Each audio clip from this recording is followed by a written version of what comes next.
welcome to the Haunted Ride.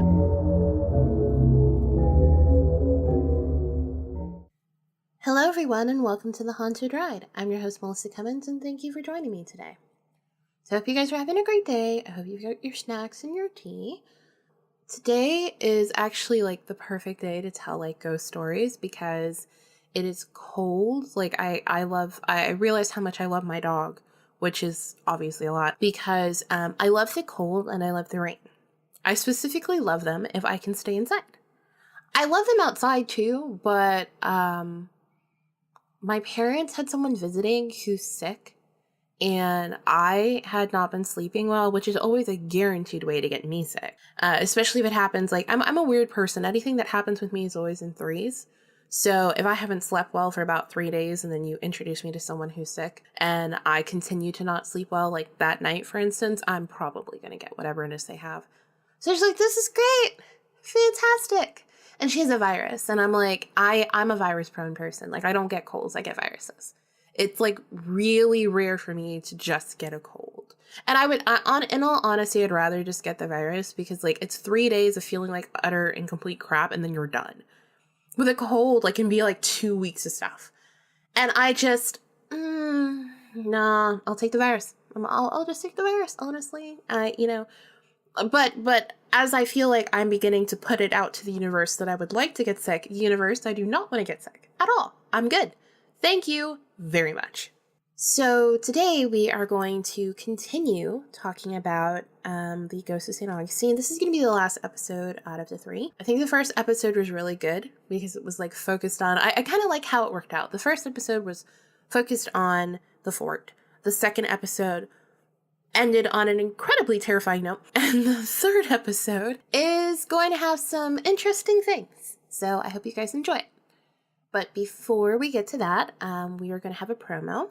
The promo is by the Minds of Madness podcast, and I really hope that you guys like it. And if you do, give them a listen. Like, I know it might be a little weird that I've been introducing these promos into this, but part of what I want to do is obviously make it a good welcoming space for you guys, make it a good welcoming space and validating space for myself, and also just support everyone.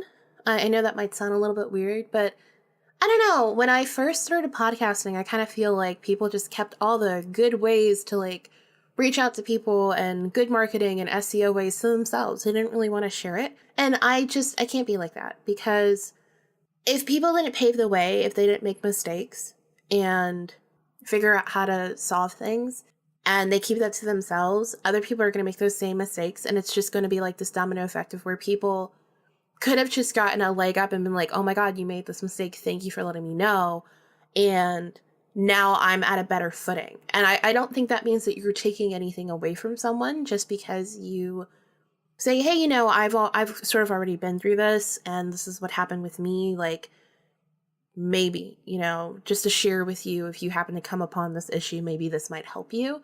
At the end of the day, like, you're free to take that advice or not if you want to. Like, that's up to you. But I think that, like, if we just spent more time helping people and not maybe as much time being selfish or being in this concerned place where just like, oh, if I share anything, like, I'm letting someone else come up to my level, that's not necessarily true. We're all different. We're all different. We're all spread out all over this universe. We're all going to interpret things differently. We're all going to look at things a different way. And you never know. You might, it might end up helping you out that you're helping this person because sometimes people are just really grateful. So I'm really into whether someone likes it or they don't. I don't really care if they want to listen to my advice or not. That's up to you. But I do feel like it's sort of my due diligence, just like I feel it's my due diligence to do in this podcast and in my abilities to help and support people. I feel like it's the same thing that I should do for other podcasters out there. So without further ado, we're going to put in the promo here. And then when we come back, we will get into some awesome ghost stories. 911, what's your emergency? Every 60 seconds, a person is murdered somewhere in the world. There was a shootout in my house. I can't believe it. What causes ordinary people to do unthinkable things? He stabbed me in my neck. And he says, look how easily I could kill you. The Minds of Madness is a true crime podcast that examines the most disturbing criminal minds. We shed a light on the devastating impact these violent crimes have on the victims and their families. When you get calls in the night, you know they're not good or they're wrong numbers. You'll hear about the incredible strength of the survivors and what they did to fight back. I was studying his face because I was thinking, if I get out of this, I'm going to get you someday. Subscribe to the Minds of Madness podcast today on Apple Podcasts, Stitcher, Spotify, and Google Play.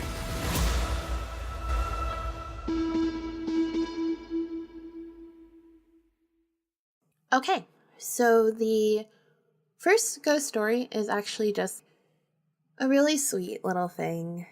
My grandmother, I would feel her around a lot, but that didn't always mean that she interacted or did anything to really show herself or, prove that she was there. It was more just a feeling. And I would get it sometimes too from like my uncles, but it was just always really comforting whenever there was something that was like definitely her. The house we lived in St. Augustine was not haunted, but I will say it was in a good property place to be haunted. What I mean by that is I've learned there's certain things that in the paranormal world, it seems like people always have or always say before they preface like something that happens. It's either secluded, alone, quiet. And I feel like it's because in those moments, you're more open to observing. For instance, in my household, if I'm by myself, I'm going to be more open to hearing noises because I'm by myself. I know they shouldn't be there. So if I hear a noise, I'm going to pay attention to it now. But if you have a household full of people, noises are normal. But this property, the back of it backed up to a lake. So there's the first thing, because a lot of people talk about how ghosts, spirits, etc. are attracted to large bodies of water, and there's a lot of woods. So it wasn't necessarily secluded. I mean, it was like a suburban neighborhood or whatever. The houses weren't even that far away. Like, I remember if you were in the bathroom, there was a window. You look out that window, you can see the neighbor, which was really creepy. So it wasn't like that. But there were woods. You would have boar that would run through quite often, and it still does, actually. It was just a good place for stuff to happen. And I think the energy in that house, it was not positive or necessarily negative. I feel like it could be easily manipulated by a spirit or an entity, just because it had a lot of renters. And I feel like somehow, I think some houses like keep some of that energy. And so I think like the in and out so quickly and frequently, I think that it just had this space of almost like a void, like it could be filled with whatever was there. So if you were a spirit and you wanted to fill it with something, you could. It was just more open to it. There were numerous times where there's like little things that happened. Like I remember there was like one time out of the corner of my eye, I saw like a little black cat, and it was like an apparition. It was not a solid thing. It was just like quick. It just appeared, ran, and then as it ran, it like disappeared type of thing. There were orbs quite often, but just sort of weird noises sometimes outside of the property, not inside of it, but that didn't really sound like an animal, but kind of like an animal. Little things like that, nothing too big. But one day I woke up and there's a smell. So my grandmother did have a perfume that she would wear sometimes, but most of the time she didn't really wear anything. She had her own, like everybody, everyone has their own like natural scent. And the other thing too is she always loved to cook and she loved to bake. So I learned how to do those from her. And my favorite smell to this day is the smell of almond extract and vanilla extract when it's baked. It's my favorite smell. I can identify that out of nowhere. And it was because it was something I always associated with her. Because whenever she was baking, she's a huge user of almond extract, and so am I. I woke up, I was in the room, I left the room, I came back maybe like 20 minutes later, and I smell it. Almond extract and vanilla. Now, I would have been the only one who would have cooked or baked in the house, and I wasn't cooking or baking anything. Almond extract didn't spill, and it was solely in my room. If I left my room, it wasn't there. If you went to my room shared a wall with the living room. So if you, for instance, went to the living room, it wasn't there. It wasn't anywhere else in the rest of the house. It was only in that room. And I said to my parents, I said, guys, I said, come here. I need you to smell something. And they came in and they could smell it. And I was like, it's mommy, which is what I would call my grandmother. I was like, it's mommy. Because the thing is, like, yes, she had her own natural scent.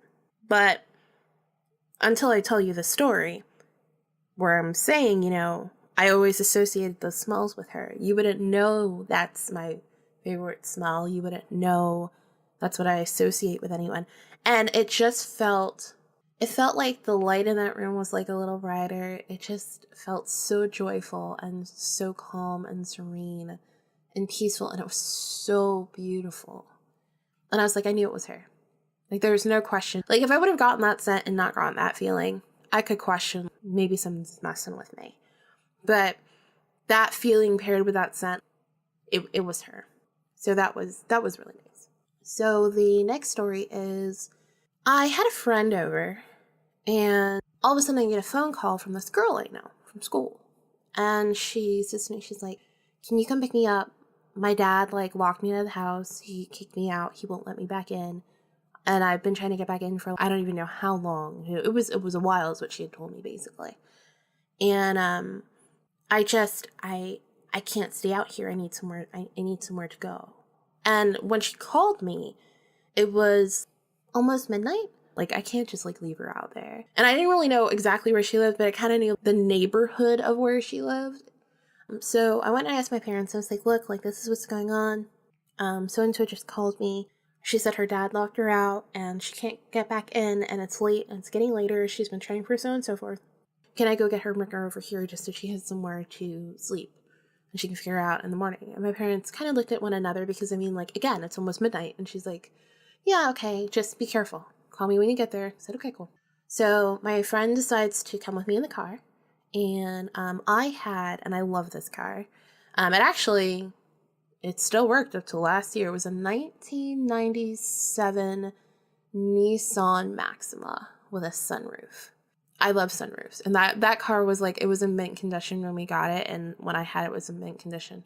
So we have the sunroof open and we have all the windows down and we're playing some music and just chilling and so on and so forth.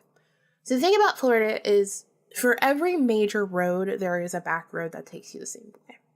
But between these two neighborhoods was a preserve. So it was a back road. It would have been about a 15-minute drive. So we're driving and we're having a good time. And there's a couple cars ahead of me. And we get to the nature preserve, which is completely I typically love the nature preserve and I love nature. But I've always felt a little weird, like something else is in there and I wasn't really sure what it was.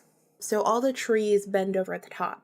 So you can't see the sun when you're, except as it filters in through the trees when you're driving past there. And the whole rest of it is just trees and you can't see anything. So we're driving and driving and driving. And all of a sudden, the car in front of me slams on its brakes.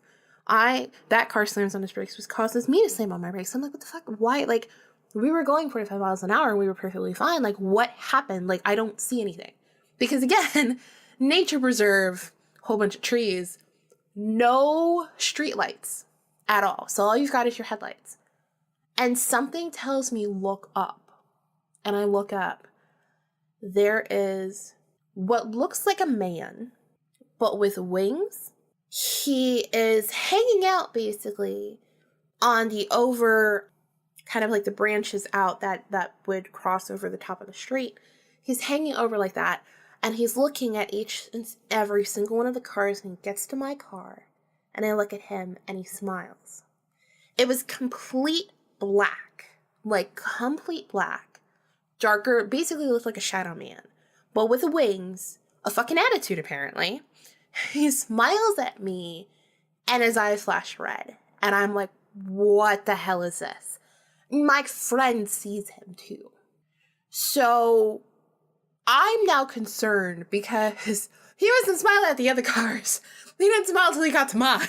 And I'm like, what the fuck does that mean? What does that mean? So the cars in front of me now realizing I guess they can see it smiling now too, book it. Like, full-fledged start flying down, and I'm right behind them. And I was just like, what the fuck was that? Like, and my friend is freaking out. And I'm really good about, I keep my emotions very bottled up when I'm in a situation so that I can think calmly and level-headed and, like, react however it is I need to react. And then once I get to a safe environment, then I will, like, process my emotions.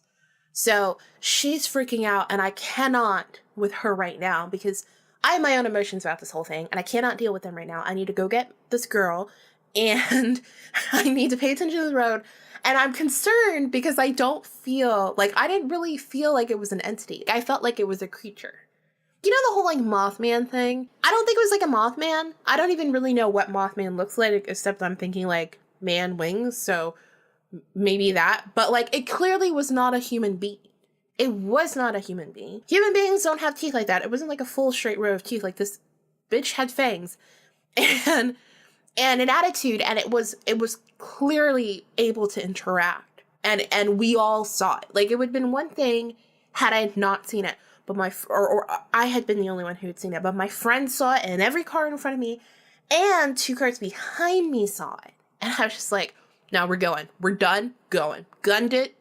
We get through all the trees, we get to the streetlight, and I'm like, okay, like in my mind, I'm like, okay, maybe it needs to be, like, in complete darkness. We've now passed this, so maybe we're fine. I'm still quietly freaking out inside, and as I'm getting up to the light, I feel like I hit something. Not just hit, but hit and ran something over, to the point that the right side of my car completely goes up and down. And I'm like, what the fuck? There was nothing there. My headlights were great. There was nothing there. I don't understand what would be big enough to legitimately move the whole right side of my car up and then back down. And I was just like, oh my God, like, what did I hit? Like, what's going on? Like, I'm thinking, like, because we have a lot of turtles. Like, I'm thinking logically, was a turtle an alligator, something like that? Like, what the, like, but I didn't see anything. Like, and I was like, maybe because I'm trying to get up to this light and I'm trying to, like, ignore my friend and, like, get to this other person who needs me and not pay attention to, like, what just happened. Maybe it's something like that. So I inch up basically a little bit more because there's a part of me that wants to get out the car and someone's like, do not get out of the car. And I'm like, okay. So I pull up as much as I can, which, based on where I had apparently hit and run over this thing, I should have been able to see it, even though it was dark. I mean, there were cars coming up behind me, and they didn't hit anything. So I take my mirrors, and I move the mirrors and basically point them down as far as I can to the ground. There is nothing there. There's nothing there. My car looks fine. It does not look like I've hit anything. The only thing that is now there is what looks like a bunch of dirt when I know, at the bottom of my car, when I know there should have not been before. Me and my friend look at one another, and I just said, close your window. And we start closing the windows. I close the sunroof. I put on the air. I make sure everything's locked down. I double check the locks, and I'm like, the light changes, I'm gone. So I get to the girl, I pick her up, and when I get to her house, I said, 1 second. I get out the car, and I walk around the whole car. I don't see anything, except for that extra bit of dirt that was right underneath the car. And the car was all white, so that's why you can notice if something, something like that was there. So we get on, and I'm like, fuck. The most direct route to get back to the house is the route that I just came from. And I'm like, I gotta go this way. Because if not, I'm gonna have to go around, cut around another way. Like, it's gonna be an extra 30 minutes for me to go up that way. Gotta go this way. So I come back, and we get back. I don't see it again. We get back to the house. The girl gets out, and now I'm in what is known to me as a safe environment. So now I just lay out everything that happened. And my friend is like, there with me. She's like, I fucking saw it. Like, blah, blah, blah, blah. And my parents are like, wait, slow down. I'm like, no, seriously, like, listen to me. And I'm going around about this thing. And so the girl that I picked up was looking at me like I'm crazy. And I don't even fucking care. So me and the friend are sitting here, we're talking about it. And we're just going off about it, and we're just like, I don't understand.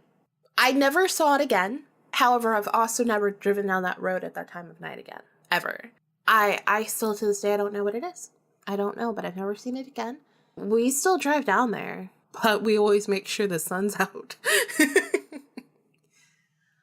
So the last story is a tricky one to tell, because for the safety of myself and for you guys, there are certain details that I have to leave out. What I will say, though, is similar to the episode where I talked about someone had essentially sicked a spirit on my mother to hurt her or kill her. This is similar to like what happened then. Someone who was a part of the family, a long lost part of the family that my mother was able to reconnect with, she ended up coming in the house. When she came to the house, I didn't like her immediately. When I first spoke with her, I did not like her. I warned her. I forewarned her that I knew what she was up to. If at any point in time she hurt my mother, she would have to deal with me. So she understood and seemed to respect that. But that was my initial feeling with her. I did not trust this person at all. And I did not feel like they had good intentions. And I very strongly listened to that feeling inside of me. So when she came to the house, she seemed very negative. Like there was an air around her that was just negative. And I was like, oh, this is going to be great. In the meantime, she starts talking about some stuff. And my mom at this point knows some people who dabble in Santeria, because she, of course, did not want to learn anything about the religion or anything about the supernatural or anything about the paranormal, but she did believe in Santeria. So when she comes, the woman starts talking about some stuff that happened to her. And my mom's like, Like, even she was just like, I don't like them. And she told her straight up, she was like, when you came in the house, like, you did not have a good air about you at all. I don't know what's up with you, but you did not have a good air about you. So basically what we realized was that there was a spirit that was attached to her. It had been attached to her and then, like, sicked onto her, basically. She actually had known the person when they were alive and they hated her. So they were gung-ho to make her suffer as much as possible. And then when someone else did something in Santeria, because she already had a spirit that was attached that hated her and wanted to essentially ruin her as much as it could, that one popped up and was like, you're making my day. You're, like, making this easy for me.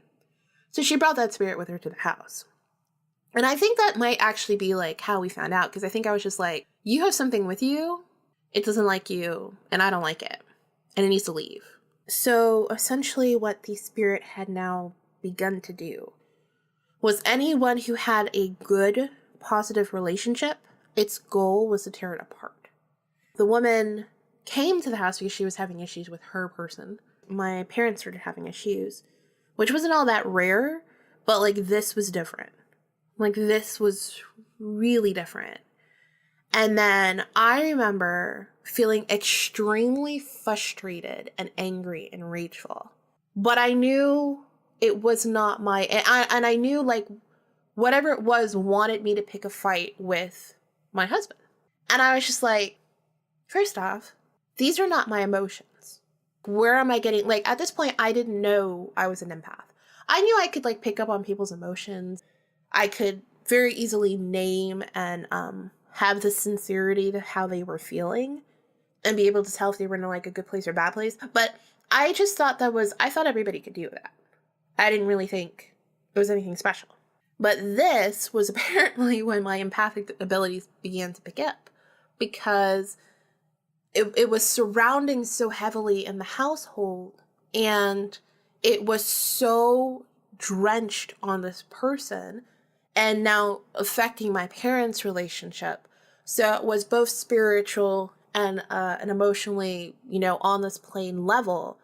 It was so deep on both of those that there was no way for me to not feel it. But I very much knew, like, I wasn't mad at my husband about anything. He didn't do anything wrong. He was awesome and perfect as per usual. And there was no reason for me to get frustrated or mad at him. And I knew it wasn't my emotions. And I said out loud, I was like, I know what you're doing. You can stop now. It's not going to work on me. And you need to leave this house. So that night I put a shield over myself and my parents. I did not put one over her, but I did put one over her kids. And I didn't put one over her because I was upset. Because I knew she knew something was with her, but like she wanted to turn a blind eye to it. And then when we started talking about it, she was like, oh great, y'all can take it for me. And she really didn't want to deal with it on her own. She didn't really want to do anything to like, she just wanted to basically take her baggage and drop it on somebody else's plate. So she could like have a clean, clear life and not have to deal with it. And that pissed me off. So it was like, I'm not fucking shielding you. You need to deal with your own shit. So my mom does this thing and she's able to get a hold of someone, one of her friends who is supposed to be able to help.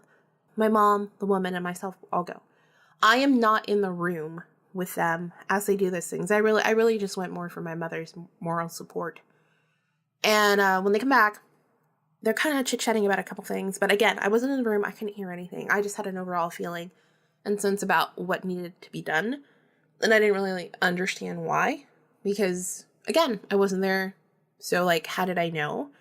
So they started asking, a couple questions. And I was just like, hey, did he say to do blah, blah, blah? And they're like, yeah. How did you know? You were in the car. By not in the room, I mean, they went into his apartment and I stayed in the car. So I've got great hearing, don't get me wrong, but there's no way I could have heard that. And I was just like, yeah, this. And then she said something and I said a phrase. And my mom, who was driving, almost lost her shit. She had to pull over, pull into a parking lot, and she turned around, she looked at me, she goes, why did you say that? And I said, say what? And she goes, what you just said. And I said, because I felt like it needed to be said now. She's like, your uncle used to say that all the time. I didn't know this.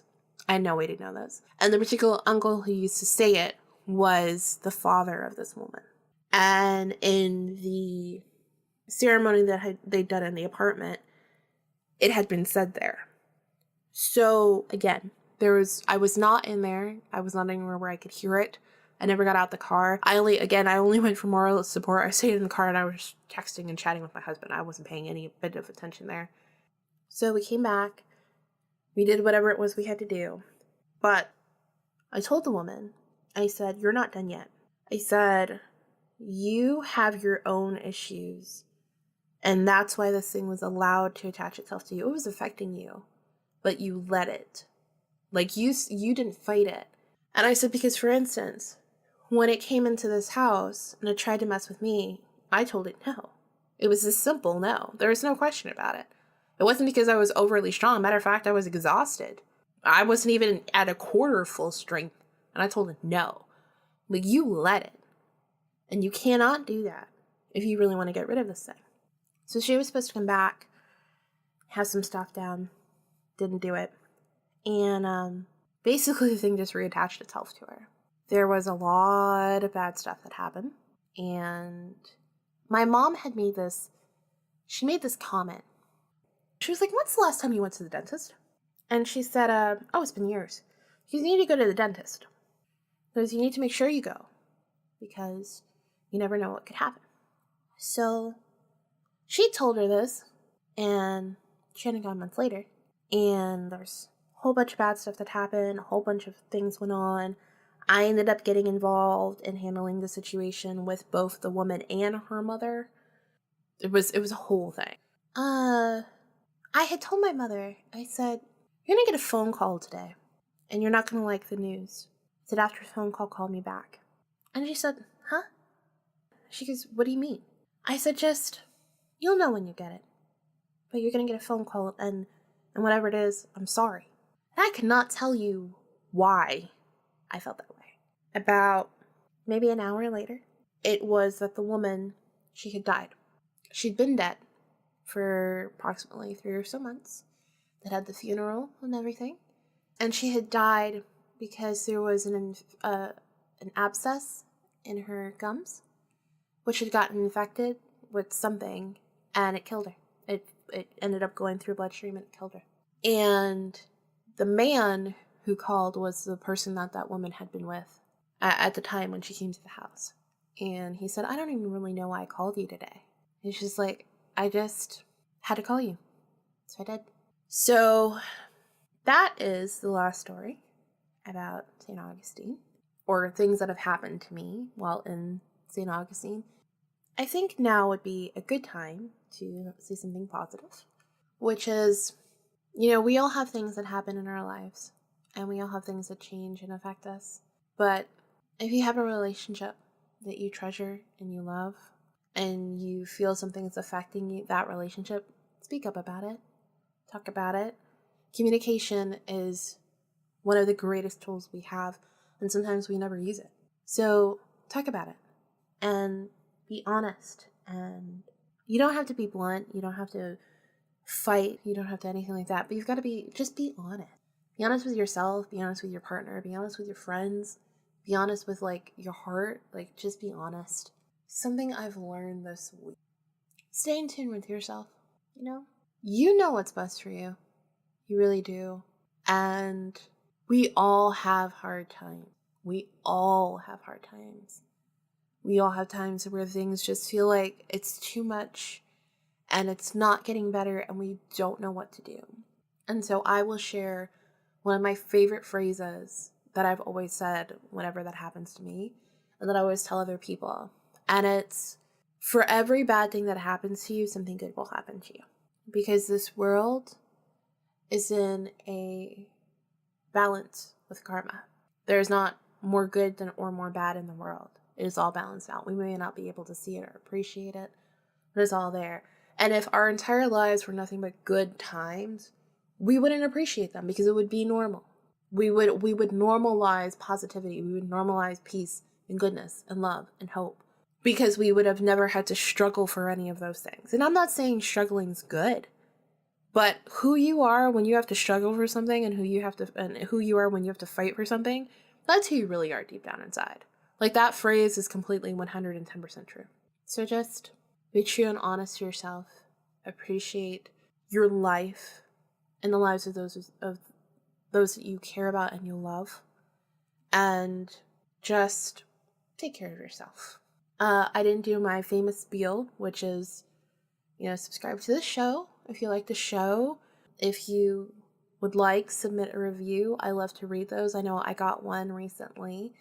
And I'm not going to lie, it made me tear up because the fact that they took the time to write a review, what they said was completely and utterly beautiful. And I cannot thank them enough. It was amazing. And it meant so much to me. And they fucking binged the podcast.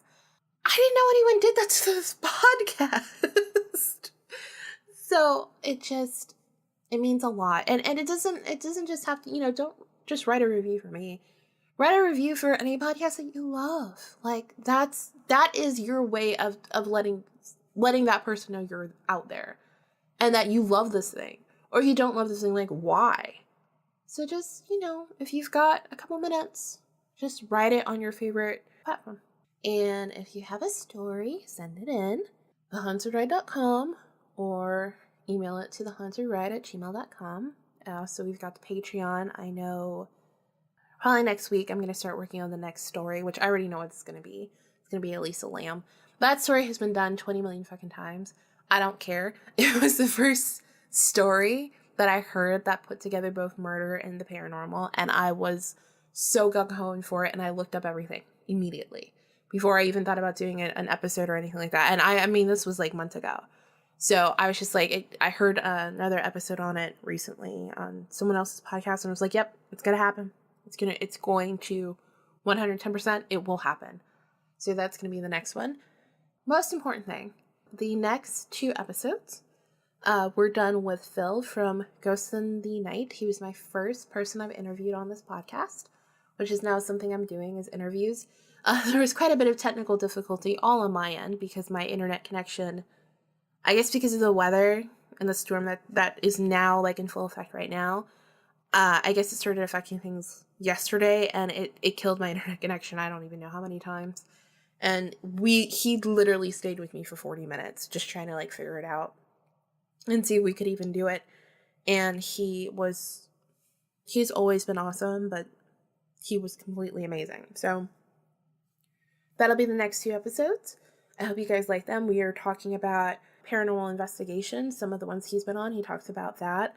and then also past life regression.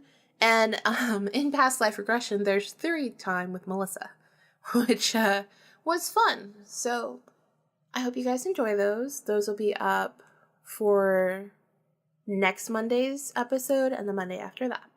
And then after that, we are going to do our first mythology episode, which will be on merfolk.